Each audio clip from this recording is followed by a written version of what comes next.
大家好，我是吴岩。这期视频我们来聊一聊普通人使用这些拆除工具是怎样一种体验。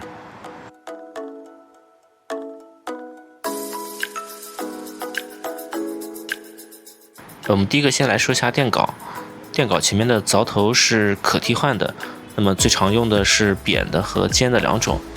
那么扁的凿头的操作原理更像是斧子，它非常适合用来将加气块或者说红砖之类的这个砖块大块的分裂出来。那么尖头的破坏力更强，适合将混凝土来击碎。所以简单的来说，混凝土的结构我们会使用尖头，那么其他时候用扁的凿头更多一点。在使用电镐的时候，为了将冲击力传递到墙面，我们需要用身体的部位将电镐抵住墙体来操作。虽然大多数电镐都有缓冲装置，但冲击力还是会反作用在手掌上，虎口的位置几乎长期处于酸痛的状态。那么我的解决方法就是不要太长时间使用它，给肌肉一点恢复的时间。第二个来聊一下重锤。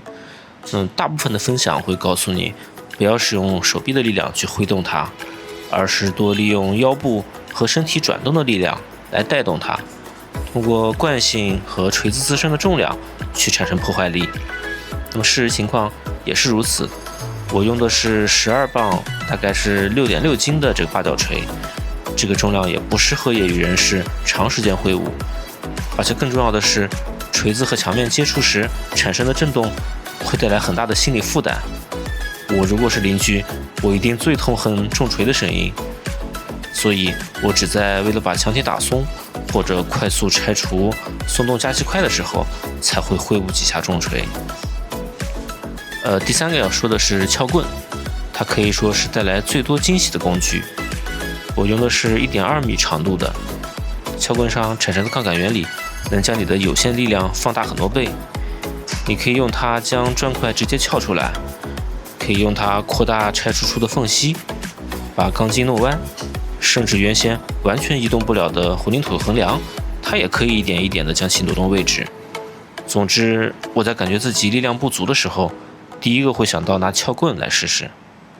那么最后来说说角磨机。角磨机是一种有操作风险的工具，它的风险来源于2点。一点是切割片的碎裂，第二点是高速旋转的时候容易失控。在切割金属的时候，常规用到的锯片是一种树脂锯片，它本身有点脆，是通过高速旋转摩擦产生高温来切削金属。切割完金属之后，就会在切割片上留下一些磨损的痕迹，一直到它彻底损坏。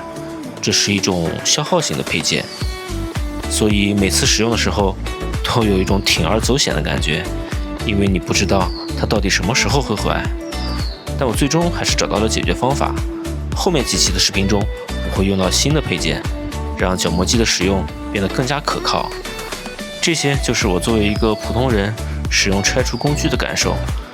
每一样工具都有它的操作特点和适合使用的场景，但在这所有可以利用的工具中，有一样是最容易获得却又最强大的。它是什么呢？视频最后我将会呈现给大家看。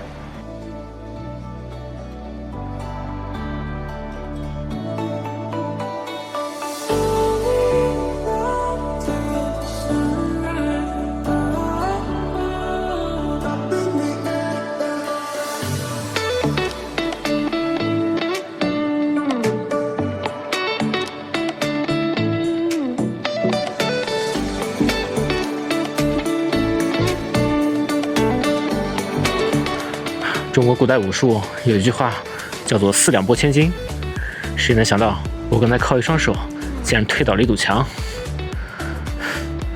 这几期视频我们尝试了很多省力的工具，从平衡器到墙面切割机，但是如果让我选一个最省力的，我一定会选重力。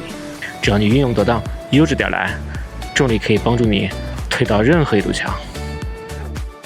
下期视频我们将遇到我们装修以来最难拆的一堵墙，单人挑战会不会就此结束？我们下期视频再见。